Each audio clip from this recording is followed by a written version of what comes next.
মালদার রতুয়া ও মানিকচক ফের নদী ভাঙনের দাপটে কেঁপে উঠল এই গ্রামাঞ্চল। মহানন্দা ও কালিন্দী নদীর জলস্তর বেড়ে যাওয়ায় একের পর এক ঘরবাড়ি গিয়েছে নদীগর্ভে।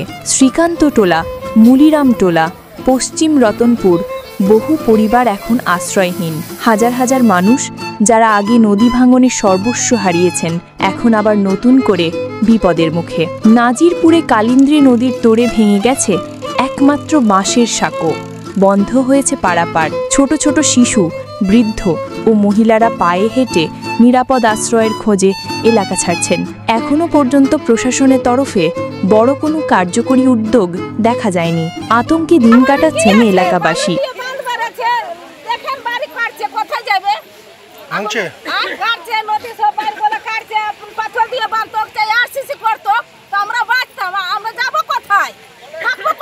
আমাদের তো দিই নাই, সরকারও তো কইছে যে আমার কাছে নাই, কোনটা থেকে দিব রে বাবা, আমরা যাব কোথায়? নদীতে পড়বো, ডুববো, মরবো।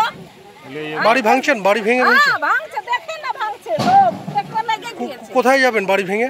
ওই যেদিকে সেদিকে ফেলছে এখন যেদিকে বাঁধ যেখানে বানা আছে ওখানে সব নিয়ে যে বাঁধ ফেলছে ঘর বাড়ি। কোথায় যাবে না যাবে তখন তো কেমন করে বলবো। আসতে দেখে চলে গেল, রহিম মাসি আসছিল গতবার, বুঝতে পারলেন। তারপরে কি বলে খগন মুর্মু এসছিল, সমর মুখার্জি তো আসছে আর যাচ্ছে, আসছে আর যাচ্ছে, বুঝতে পারলেন। ওর তো কোনো এলাও নাই, কিছু হচ্ছে না, কিছু হচ্ছে না। 2 ঘন্টা থেকে এখানে দাঁড়িয়ে আছি, মানে ওষুধ আনতে গেছিলাম, ওষুধ নিয়ে এসে ভুক্কা দুক্কা এখানে আমি বাড়ি এখন যাবো, তো যাবার কোনো সমস্যা নাই, নৌকাও নাই, কিছু নাই, এখানে দাঁড়িয়ে আছি। কি হয়েছে?